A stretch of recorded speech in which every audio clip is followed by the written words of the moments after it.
Le millionnaire a giflé sa femme enceinte à l'hôpital. Le médecin était son père milliardaire. Bonjour à tous.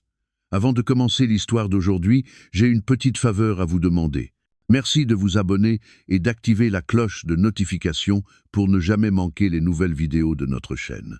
C'est rapide, gratuit et la meilleure façon de nous soutenir afin que nous puissions vous apporter encore plus d'histoires dramatiques. Votre soutien compte énormément pour nous. D'où nous regardez-vous? Indiquez votre ville ou votre pays dans les commentaires ci-dessous. Merci beaucoup. Maintenant, revenons à notre personnage principal. Le ciel gris pesait lourdement sur la ville, s'étendant bas comme un fardeau qui refusait de se lever. Le couloir de l'hôpital brillait sous la lumière des néons, leur éclat froid se reflétant sur le sol en linoléum poli. Des moniteurs émettaient des bips réguliers dans les chambres voisines, un son censé être réconfortant mais qui transperçait désormais la tension comme une lame.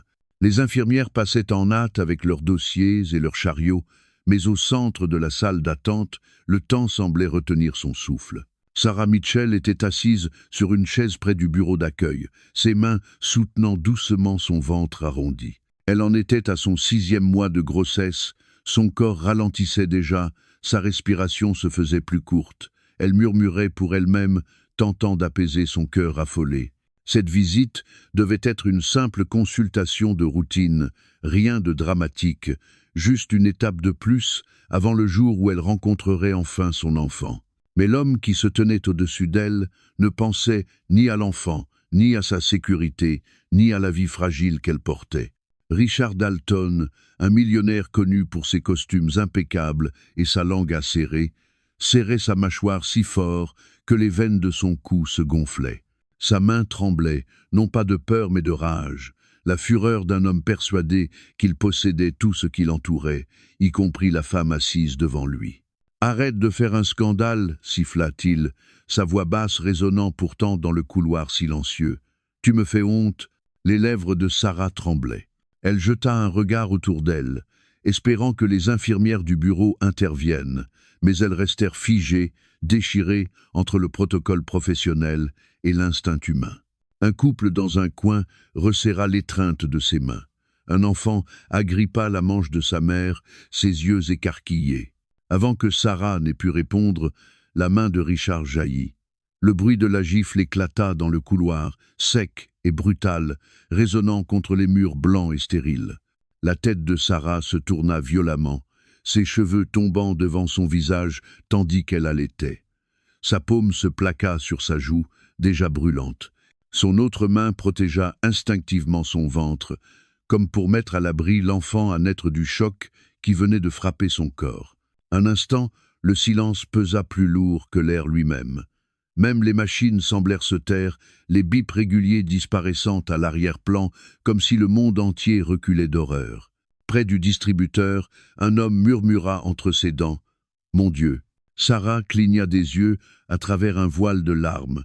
Ses oreilles bourdonnaient, sa poitrine se soulevait convulsivement et le sol sous ses pieds paraissait vaciller. Elle n'était plus seulement une femme humiliée en public. Elle était une mère qui tentait de rester debout pour la vie qu'elle portait. Richard rajusta ses boutons de manchette comme si rien d'important ne s'était produit. « Voilà ce qui arrive quand tu n'écoutes pas », dit-il froidement, d'un ton aussi détaché que s'il corrigeait un associé. Un téléphone se leva dans le fond du couloir. Une petite lumière rouge clignotait au plafond. Le système de sécurité de l'hôpital ne clignait jamais des yeux, ne détournait jamais le regard. Quelque part, au-delà de la vision brouillée de Sarah, la vérité était déjà enregistrée. Les témoins le savaient. Leurs regards se croisaient, oscillant entre Sarah, Richard et cette lumière rouge qui brillait. Des murmures commencèrent à enfler, formant un bourdonnement qui se répandait dans la salle d'attente comme un feu dans une plaine sèche. Sarah serra les lèvres, luttant contre les sanglots qui menaçaient de l'éclater. Elle pria en silence. « Tiens bon, petit. Je t'en supplie, tiens bon. » Richard tourna le dos, persuadé de son intouchable supériorité, aveugle au fait que son empire d'intimidation venait de se fissurer. Et là-haut, la caméra continuait d'observer. Mais 27 minutes plus tôt, l'histoire avait déjà commencé à se délier.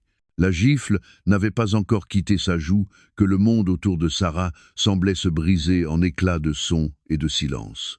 Dans la salle d'attente stérile, les conversations s'étaient arrêtées net, les gobelets de café restaient suspendus dans les mains, et tous les regards convergeaient vers elle. Les lumières blanches bourdonnaient, mais leur éclat paraissait plus glacé que jamais. La main de Sarah demeurait plaquée sur son visage, la douleur cuisante et humiliante.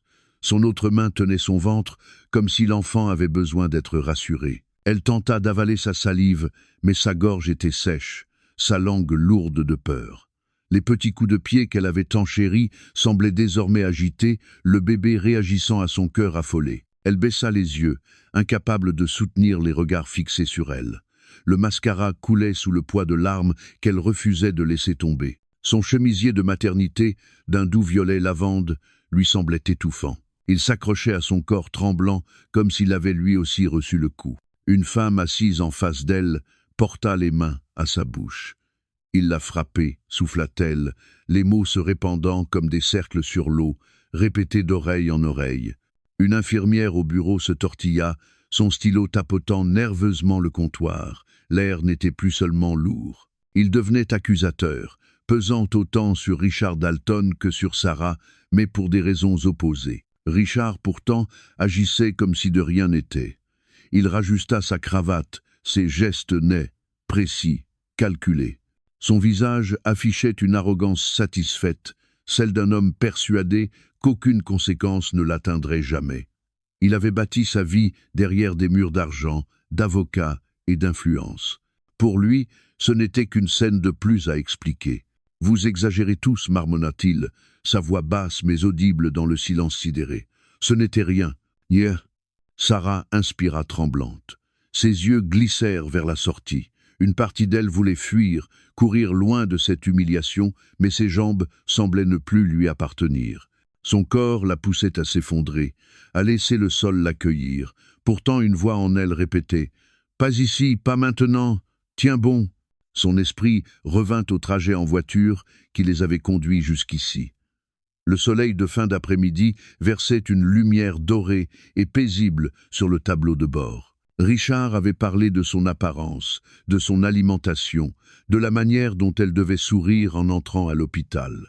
Chaque remarque était teintée de contrôle. Chaque conseil ne laissait aucune place à son choix. Cela avait ressemblé à de l'amour autrefois, il y a des années. Mais désormais, c'était une laisse qui l'étouffait.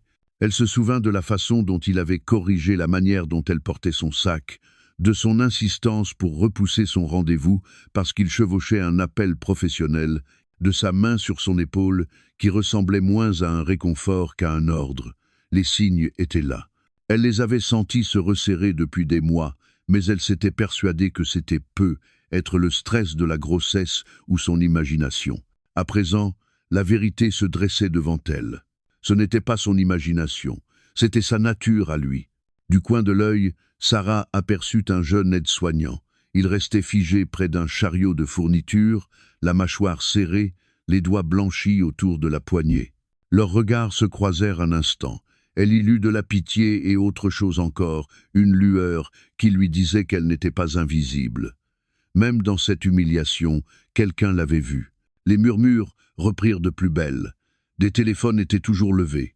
Le léger ronronnement de la caméra de sécurité rappelait à tous que l'acte n'avait pas seulement été vu, il avait été enregistré.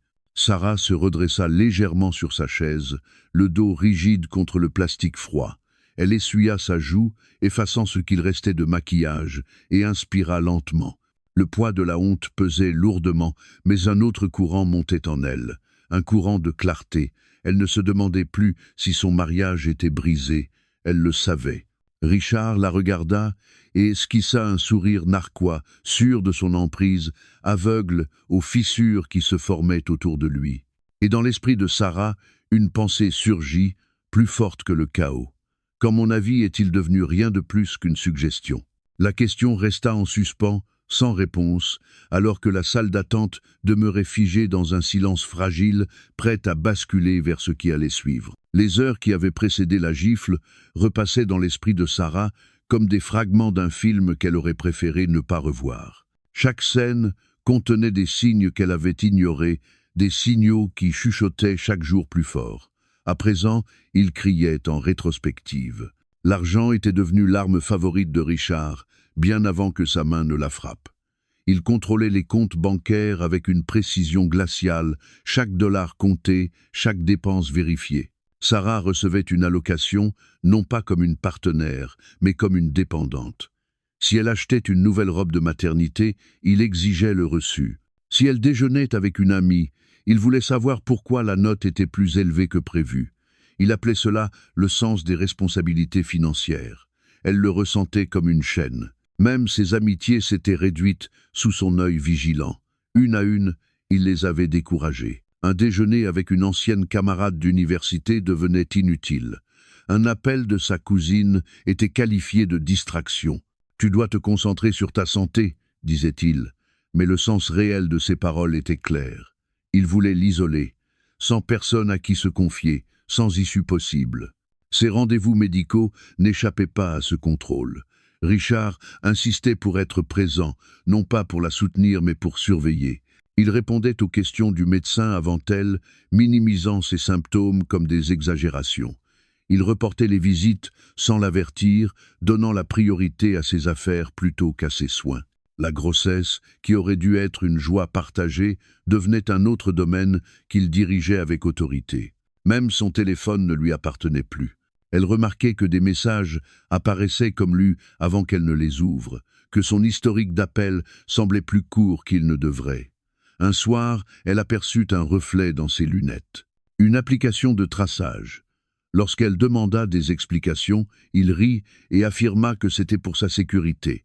Le sourire sur ses lèvres ne parvint pas à ses yeux. Ce schéma restait invisible aux autres, mais pour Sarah, il devenait étouffant.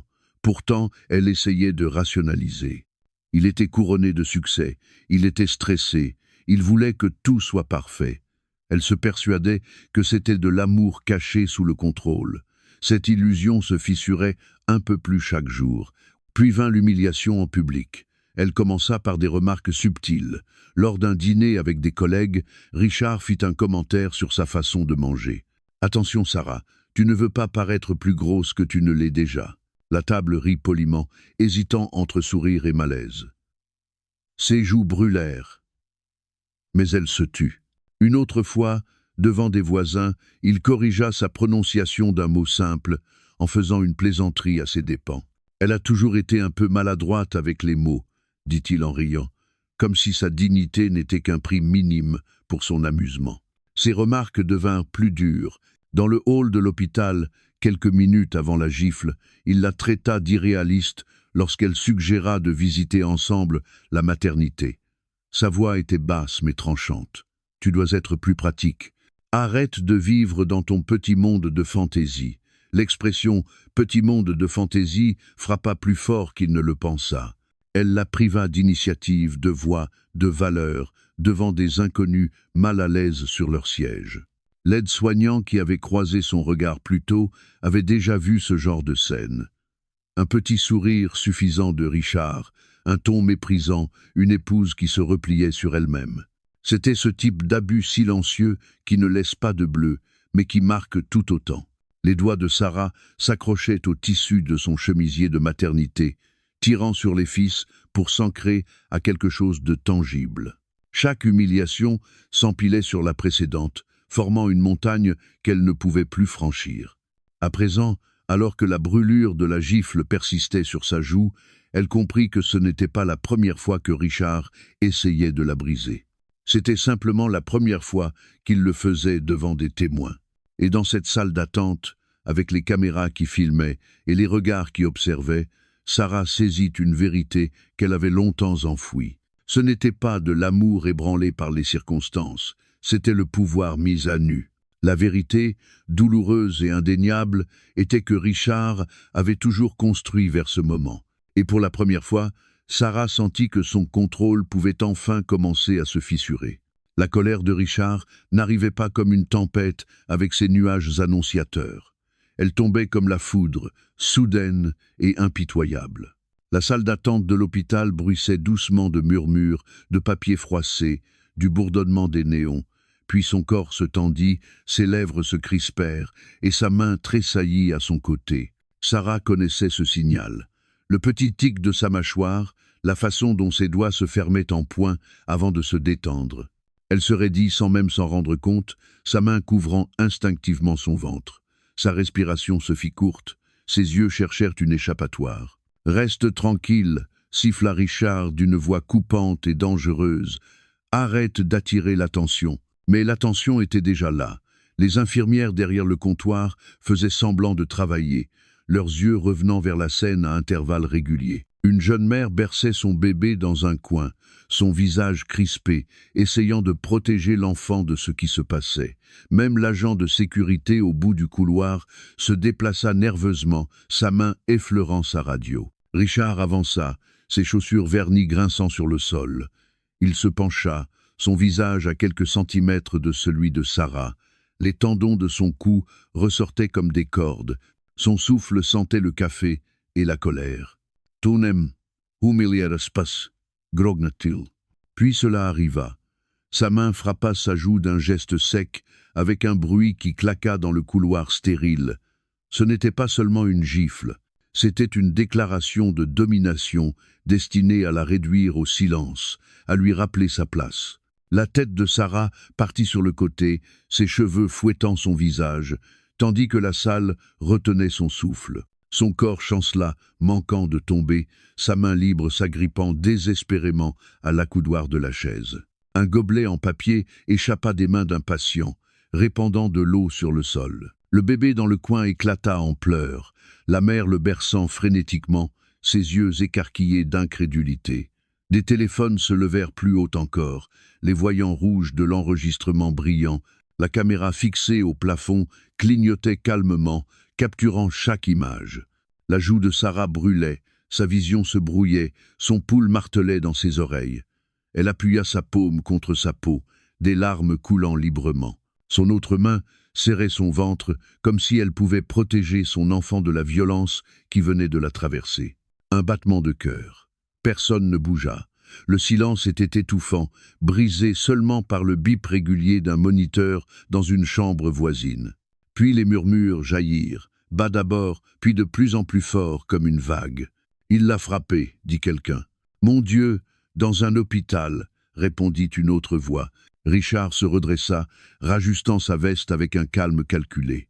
Son visage était composé, presque suffisant, comme s'il pouvait effacer son geste par sa seule assurance. Il tourna lentement sur lui-même, balayant la salle du regard, défiant quiconque d'oser s'opposer. « Occupez-vous de vos affaires », lança-t-il d'une voix tranchante. « C'est entre ma femme et moi. » Mais ce n'était plus seulement entre eux. Chaque enregistrement, chaque regard choqué, chaque témoin de la marque rouge qui s'épanouissait sur la joue de Sarah faisait désormais partie de la vérité. Et cette vérité était devenue permanente. L'agent de sécurité s'avança enfin, sa radio grésillant tandis qu'il appelait du renfort. Une infirmière s'agenouilla près de Sarah, posant une main tremblante sur son bras. « Madame, allez-vous bien ?» murmura-t-elle, bien que la réponse se lise clairement sur le visage de Sarah. Ses lèvres tremblaient alors qu'elle essayait de parler, mais les mots restaient coincés dans sa gorge. Elle leva les yeux, et pour la première fois, elle ne les baissa plus. L'humiliation était vive, mais sous elle, une nouvelle force naissait. Au-dessus d'eux, la caméra clignotait encore. Froide, implacable, éternelle. La preuve était irréfutable. Pendant un long moment, la salle d'attente de l'hôpital resta figée dans un silence stupéfait, comme si tout le bâtiment avait expiré et oublié comment respirer de nouveau. Puis, la pièce éclata de sons. Une infirmière laissa tomber son dossier, les papiers s'éparpillant comme des oiseaux effrayés sur le sol. Un homme dans un coin marmonna, un juron. Les pleurs du nourrisson s'amplifièrent, résonnant dans le couloir stérile. Sarah resta figée sur sa chaise, sa paume pressée contre sa joue, son autre bras enveloppant son ventre en protection. Ses yeux vitreux et flous semblaient chercher à la rendre invisible. La brûlure de la gifle n'était rien comparée à la douleur de l'humiliation. « Aidez-la » lança quelqu'un, d'une voix aiguë et pressante. Ces mots tranchèrent la brume. Une infirmière accourut, s'agenouillant aux côtés de Sarah, Sa voix était douce mais ferme. « Madame, je vous demande de rester immobile. Nous appelons du renfort immédiatement. » Elle pressa un pack de gaz rempli de glace contre la joue de Sarah. Le froid soudain la fit sursauter. Le garde de sécurité s'approcha, sa radio crépitant d'interférences. « J'ai besoin d'un autre agent dans la salle d'attente de l'aile ouest », lança-t-il dans l'appareil. Son autre main restait prête à intervenir si Richard bougeait encore. Richard ricana, écartant les bras comme s'il était victime d'un malentendu grotesque. « C'est ridicule. Vous ne savez pas qui je suis. Elle va bien. Ce n'était rien. » Mais la foule ne croyait plus à ses paroles. Le jeune aide-soignant, figé jusque-là, se redressa, bloquant le passage de Richard alors qu'il tentait de s'approcher de Sarah. « Reculez, monsieur », ordonna-t-il d'une voix ferme. « Vous devez rester où vous êtes. » Une femme âgée, assise avec son petit-fils, se leva.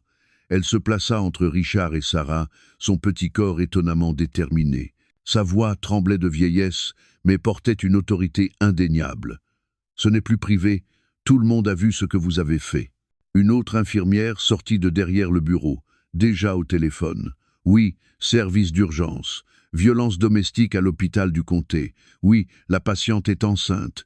Envoyez une équipe médicale à l'aile ouest, immédiatement. » La scène se resserra autour de Sarah comme un cercle protecteur. Des inconnus qui ne l'avaient jamais vue auparavant s'avancèrent, créant une barrière entre elle et l'homme qui l'avait frappée. Un homme en blouse ramassa discrètement un téléphone sur le comptoir et chuchota. « Gardez l'enregistrement en sécurité. Ne le laissez pas s'en approcher. » Un autre visiteur glissa son portable dans sa poche, l'écran encore allumé sur la vidéo qu'il venait de capturer. Les preuves s'accumulaient d'une seconde à l'autre. Richard essaya de rire, mais se fut forcé. « Vous faites une erreur. C'est une affaire familiale. Vous n'avez pas le droit d'intervenir. » La femme âgée répliqua aussitôt. « Vous avez perdu ce droit la seconde où votre main a touché son visage. » Ces mots restèrent suspendus dans l'air comme le coup de marteau d'un juge. Même l'arrogance de Richard chancela sous leur poids. Ses yeux se tournèrent vers les caméras, vers les lumières rouges clignotantes des téléphones levés en défi. Pour la première fois, le doute passa dans son regard. Sarah bougea légèrement, sa voix rauque mais audible. « S'il vous plaît, je dois savoir que mon bébé va bien. » L'infirmière serra sa main. « Nous vous emmenons en triage tout de suite. Vous n'êtes pas seul. » 3 paires de mains inconnues la soutinrent lorsqu'elle tenta de se lever. L'une tenait son coude, une autre appuyait son dos, une autre maintenait la glace sur sa joue. Sarah s'abandonna à leur force, son corps tremblant mais ne cédant plus. Richard voulut tendre le bras, mais le garde de sécurité le repoussa fermement de la main sur sa poitrine. « Ça suffit, monsieur, reculez. » La salle d'attente n'était plus sa scène. La pièce entière s'était retournée contre lui. Et tandis que Sarah était guidée vers les doubles portes menant aux salles d'examen, le cercle d'inconnus se resserra autour de la vérité. Les téléphones continuaient de filmer. Les preuves étaient préservées. Les voix répétaient la même phrase, encore et encore. Ce n'est plus seulement entre eux. Les nouvelles ne commencent pas toujours par un gros titre.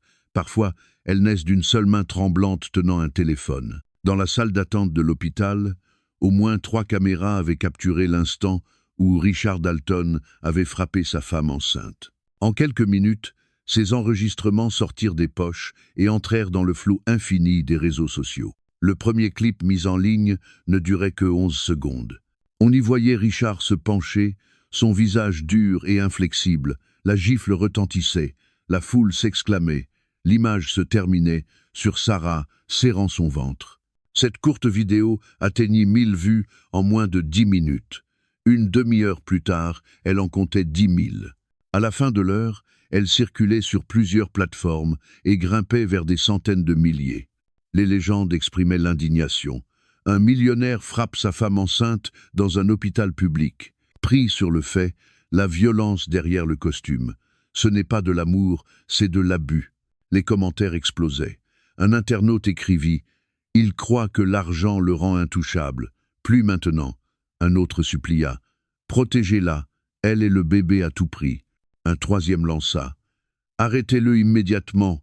Aucune excuse. » Les médias reprirent l'affaire presque aussitôt. Le lendemain matin, les chaînes locales diffusaient les images accompagnées de commentaires graves de leurs présentateurs. « Attention aux spectateurs, cette vidéo est choquante », prévint un journaliste avant de lancer la séquence déjà vue des millions de fois en ligne.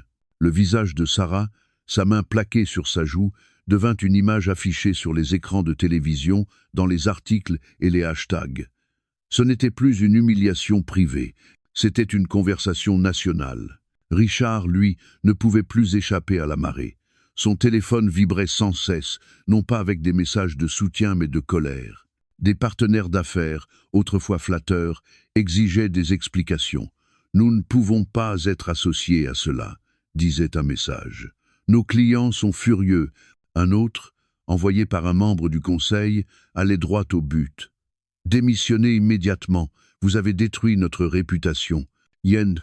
Les courriels affluaient plus vite que ses assistants ne pouvaient les effacer.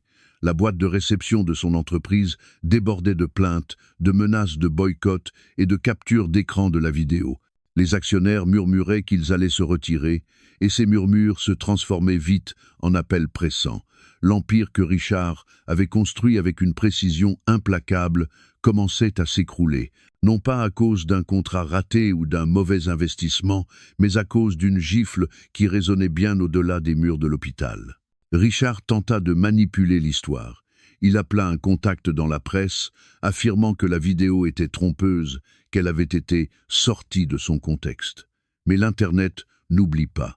La séquence complète refit surface, plus longue, plus claire, montrant ses paroles avant et après le geste. Personne ne pouvait invoquer le contexte. Tout était là. Dans les commentaires sous la vidéo virale, une phrase revenait sans cesse comme un tambour. Ce n'est pas la première fois, c'est juste la première fois qu'il s'est fait prendre. Sarah, reposant sous surveillance médicale, ne savait pas encore l'ampleur de ce qui s'était produit. Elle ne connaissait que le silence de la salle d'examen, le son régulier du moniteur fœtal, le froid du gel sur son ventre. Mais au-delà de ces portes, son histoire ne lui appartenait déjà plus. Elle était devenue une preuve, un avertissement, un cri de ralliement. Richard était assis dans son bureau plus tard ce soir-là, fixant l'éclat de son écran d'ordinateur.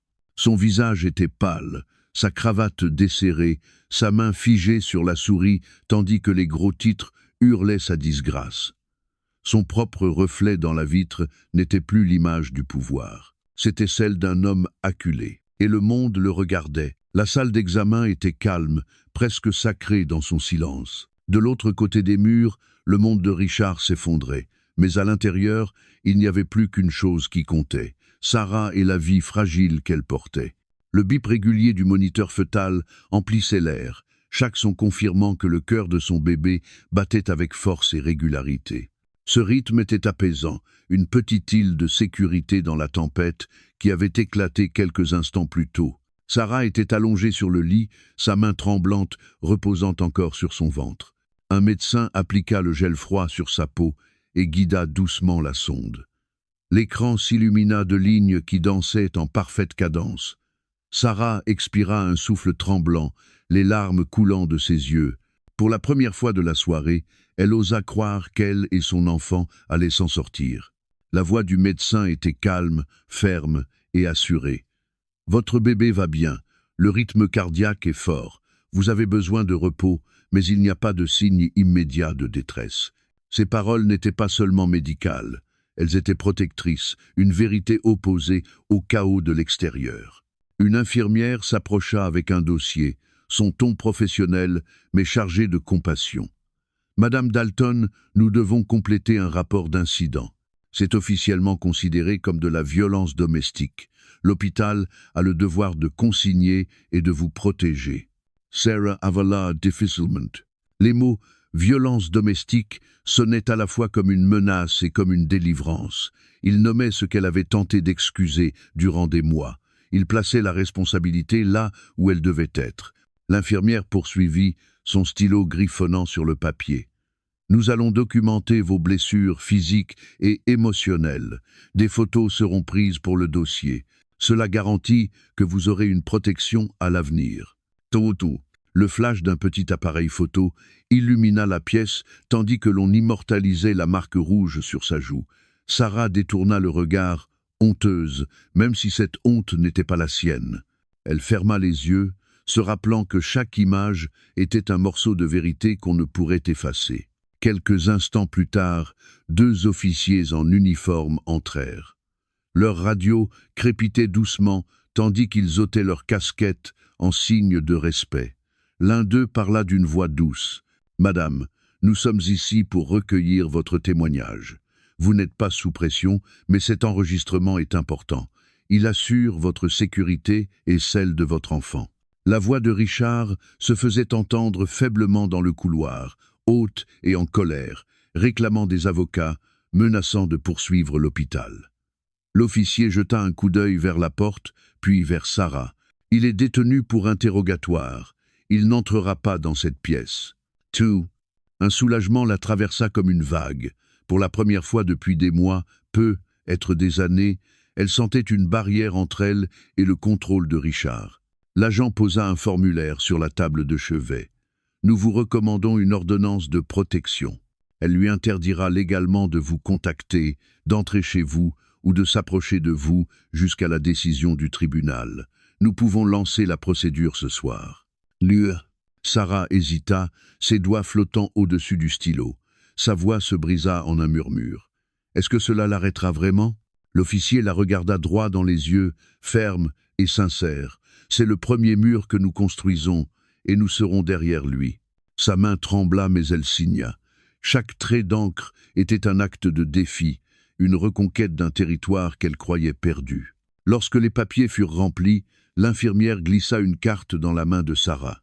Elle contenait des numéros pour des services de soutien, une aide juridique et un réseau de refuge. « Vous n'êtes pas seul dans cette épreuve, » dit-elle doucement. « L'aide est déjà là. » Sarah serra la carte aussi fort qu'elle serrait son ventre. Pour la première fois depuis longtemps, elle sentait les contours fragiles d'une frontière nouvelle, que Richard ne pouvait franchir ni avec l'argent, ni avec les menaces, ni avec l'arrogance. Le moniteur fœtal continuait son bip régulier, un hymne doux à la vie. Les formulaires légaux s'empilaient à son côté, un bouclier de papier. La tempête n'était pas terminée. Mais un mur s'était dressé. Et pour Sarah, ce mur marquait le début de la sécurité. Le rapport hospitalier n'était qu'un commencement. Une fois les premiers documents signés et l'ordonnance de protection déposée, d'autres fragments de vérité commencèrent à surgir. Ce n'était pas une seule gifle. C'était une histoire écrite en bleu, en silence et en preuve qui attendait la lumière. Une infirmière ouvrit un dossier, au nom de Sarah. À l'intérieur, des notes d'anciennes visites. Des remarques sur des marques inexpliquées sur ses bras, un hématome le long de sa mâchoire, un niveau de stress plus élevé que prévu. Chaque observation avait été traitée séparément. Ensemble, elles formaient un tableau. Le schéma était indéniable. Sarah fixa les photos prises ce soir-là. Sa joue rouge et enflée, ses yeux pleins de larmes, ces images rejoindraient d'autres, celles qu'elle avait autrefois supplié les médecins de ne pas garder. À l'époque, elle avait murmuré « Je suis tombée » ou « Je marque facilement ». Des mensonges prononcés pour protéger l'homme qui se trouvait désormais en garde à vue dans le couloir. Le détective chargé de son dossier posa son enregistreur sur la table. Sa voix était calme et méthodique. « Madame Dalton, nous avons obtenu des messages de sauvegarde de votre téléphone. Des messages où il vous menaçait de couper votre accès à l'argent. Des messages où il exigeait de connaître votre emplacement à chaque instant. Reconnaissez-vous ces écrits ?» Ses yeux restèrent fixés sur l'écran tandis que les mots défilaient. « Si tu sors de la maison sans me prévenir, tu le regretteras. Annule ton déjeuner avec elle ou j'annulerai ta carte. N'oublie pas qui paie pour tout ce que tu possèdes. » Chaque ligne la frappait plus fort que la gifle elle-même. Chaque ligne était la preuve des murs invisibles qu'il avait construits autour de sa vie. Un ami fut contacté, quelqu'un que Sarah n'avait pas vu depuis des mois. Elle s'était confiée à lui, un soir tard, avouant ses peurs au téléphone. Cet ami se souvenait du tremblement dans sa voix et avait conservé l'historique de l'appel. Il le remit désormais sans hésiter.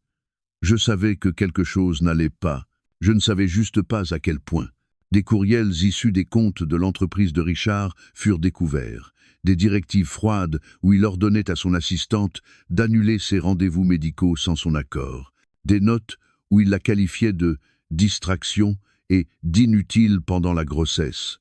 Même ses registres financiers racontaient l'histoire, révélant des paiements à des enquêteurs privés chargés de suivre ses mouvements. Un à un, ces fragments de preuves s'alignaient comme des briques, et chaque nouvel élément fissurait davantage l'illusion du contrôle de Richard. Sarah resta silencieuse, tandis que le détective disposait les documents sur la table. Chaque pièce posée avec un geste précis. Photos, journaux d'appel, textes, emails, témoignages. C'était comme regarder sa vie se dérouler en instantané de douleur. « Ce n'est pas la première fois », dit doucement le détective. « C'est seulement la première fois que les gens l'ont vu. » Ces mots frappèrent fort. Sarah baissa la tête, sa main couvrant son visage. La honte pesait sur elle, lourde et suffocante. Mais à côté de cette honte naquit un autre sentiment, le soulagement. L'histoire n'était plus enfermée en elle. Elle était écrite sur du papier, stockée dans des appareils, portée par des témoins. Lorsqu'elle releva les yeux, elle vit le mur de preuves tel qu'il était. Non seulement un enregistrement de douleur, mais un bouclier. Une vérité qu'on ne pouvait plus nier, effacer ou transformer en sa faute. L'infirmière revint, posant un verre d'eau sur la table. « Vous n'avez plus à porter cela seule », murmura-t-elle. Sarah entoura le verre de ses doigts, sa main toujours tremblante. Elle pensa à toutes les fois où elle s'était tue, à toutes les fois où elle avait cru ses mensonges, disant que personne ne la croirait. À présent, la vérité parlait plus fort que d'eux. Le schéma était clair. Les preuves étaient irréfutables, et l'empire de contrôle de Richard s'effondrait sous le poids de faits qu'il ne pouvait plus effacer. Les semaines qui suivirent l'incident à l'hôpital se confondirent d'abord dans un brouillard. Des papiers furent signés, des audiences fixées, et les journaux continuaient de relayer la chute de Richard. Mais pour Sarah, survivre signifiait plus que des gros titres. Cela signifiait retrouver peu à peu les parties d'elle-même qu'elle avait perdues. Sa première décision fut prise dans le calme de sa chambre d'hôpital. Elle ne retournerait pas aux Pentouzes. Cet endroit, avec ses murs de verre et ses sols de marbre stériles, n'avait jamais été un foyer. C'était une scène où Richard contrôlait chaque détail. Avec l'aide de son père et d'une assistante sociale, Sarah trouva une petite maison de ville de l'autre côté de la ville. Elle était modeste, avec des marches grinçantes et la lumière du soleil qui entrait chaleureusement chaque matin par les fenêtres. Quand elle franchit le seuil pour la première fois, elle murmura « Ici, c'est à moi ». Les séances de thérapie devinrent l'encre de sa nouvelle routine. 2 fois par semaine, elle s'asseyait face à une conseillère qui écoutait sans jugement. Sarah parla d'abord avec hésitation, la voix basse, comme si Richard pouvait encore l'entendre. Mais à chaque séance, elle se libérait un peu plus. Elle évoqua le contrôle financier, la surveillance constante, les insultes distillées comme du poison dans des phrases banales. La conseillère hochait la tête, ne la pressait jamais, lui rappelant que nommer les blessures était la première étape pour les guérir. Les groupes de soutien ajoutèrent une autre force. Sarah y rencontra des femmes dont les histoires résonnaient avec la sienne, chaque voix portant un fragment de son vécu. Certaines étaient plus avancées dans leur guérison et parlaient avec une conviction tranquille. « Tu ne te sentiras pas toujours brisée, lui dit l'une d'elles. Un jour, tu verras clairement ta force. » Ces mots s'enveloppèrent autour de Sarah comme une promesse. Son père, qui était entré à l'hôpital ce soir-là, non seulement comme médecin mais comme protecteur, devint une présence constante. Il prenait de ses nouvelles chaque jour, parfois avec une aide pratique, parfois simplement par un silence qui lui rappelait qu'elle n'était pas seule. Il acheta un berceau pour la maison, simple et solide, et ensemble ils le montèrent dans une petite chambre peinte d'un ton crème. Quand Sarah le vit installé, elle sourit à travers ses larmes. « C'est ici que mon bébé grandira », dit-elle en posant tendrement sa main sur son ventre. Les objets symboliques de sa vie changèrent eux aussi de sens. Le sac que Richard se moquait de trouver trop simple devint celui qu'elle portait fièrement à chaque rendez-vous. La robe de maternité qu'il ridiculisait pendait désormais dans son placard comme un rappel de ce qu'elle avait enduré et surmonté. Même les échographies, autrefois caché pour éviter ses critiques, était maintenant affiché sur son réfrigérateur, maintenu par des aimants colorés. Peu à peu, elle recommença à travailler. Un poste à temps partiel dans une association lui redonna un but en dehors du chaos de son mariage. Le travail n'avait rien de prestigieux, mais il avait du sens. Elle aidait à organiser des dons pour des familles en crise et, à chaque carton préparé, elle ressentait une douce impression de reconstruction. Elle n'était pas seulement une survivante, elle était aussi quelqu'un qui pouvait tendre la main aux autres. Le soir, lorsque le monde devenait silencieux, Sarah s'asseyait près du berceau et fredonnait doucement. Elle imaginait l'avenir, un avenir où son enfant grandirait dans la sécurité, le respect et l'amour. Cette pensée lui donnait la force d'avancer, même dans les jours les plus difficiles. Elle savait que la guérison n'était pas un chemin droit. Il y avait des nuits où les souvenirs pesaient trop, où la peur restait tapie dans ses pensées. Mais chaque décision qu'elle prenait pour elle-même, chaque pas accompli sans la voix de Richard pour la guider ou la rabaisser, était une victoire. Le berceau dans le coin de la chambre était plus qu'un meuble. C'était un symbole de choix, de sécurité, d'indépendance. C'était la preuve qu'elle avait bâti une vie selon ses propres termes. Un soir, Sarah le contempla, la lumière douce d'une lampe éclairant la pièce, et murmura « Nous sommes en sécurité maintenant ». En haut, et pour la première fois depuis longtemps, elle y crut vraiment.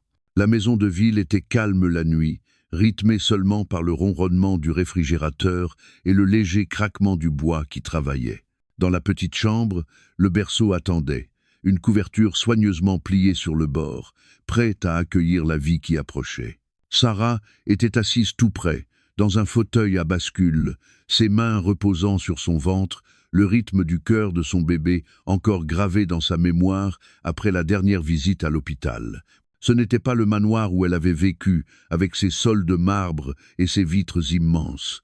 Ce n'était pas le Penthouse où le silence ressemblait à une surveillance. C'était autre chose. C'était à elle. La lampe diffusait une lumière douce sur les murs couleur crème, et pour la première fois depuis des mois, cette lumière lui apportait du réconfort au lieu de l'exposer. Sarah expira lentement, ses yeux parcourant le berceau, le fauteuil, les quelques cartons déjà déballés. Chaque objet était simple, mais chacun avait été choisi. Rien ici n'avait été acheté pour impressionner. Rien ne lui avait été imposé. Chaque détail parlait de liberté. Il pensau que min parcouru. La gifle dans la salle d'attente, la foule choquée, les caméras qui n'avaient pas détourné le regard. Le flot sans fin de commentaires en ligne, certains cruels, la plupart protecteurs. Les rapports de police, les documents juridiques, l'ordonnance restrictive qu'elle avait signée la main tremblant, les séances de thérapie où les mots s'étaient libérés lentement, guérissant des blessures invisibles. Et maintenant, elle pensa à ce qui l'attendait. Élever son enfant avec dignité. Vivre chaque jour sans le poids de la voix de Richard dictant ses décisions. Construire une vie définie non par la richesse ou le statut, mais par la sécurité et le choix. Son père était venu plus tôt ce soir-là. Il avait vérifié les serrures, ajusté le berceau et lui avait répété une fois encore « Tu es plus forte que tu ne le crois ». Lorsqu'il partit, elle le serra dans ses bras, sentant une immense gratitude battre dans sa poitrine. Sa présence lui rappelait que la famille pouvait être synonyme de protection et non de contrôle. Elle prit la carte que l'infirmière lui avait donnée à l'hôpital. Les numéros des services d'aide y étaient inscrits clairement. Elle la gardait sur sa table de chevet, non comme un rappel de peur, mais comme un symbole de lien. Elle n'était pas seule. D'autres avaient parcouru ce chemin avant elle. D'autres le parcouraient après. Cette pensée calma son cœur. Sarah s'appuya dans le fauteuil, sa voix un murmure destiné à son enfant.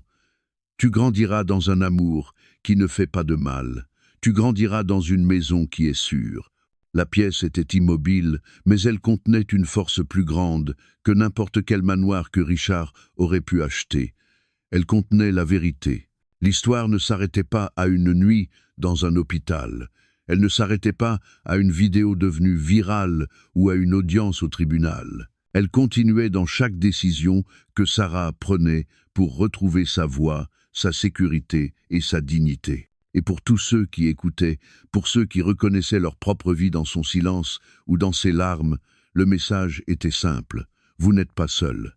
L'aide existe. La sécurité peut être reconstruite. La caméra de la mémoire s'attarda sur le visage paisible de Sarah, le souffle régulier de sa poitrine, la lumière de la lampe caressant doucement le berceau à ses côtés. Une image discrète de survie, une image discrète de force.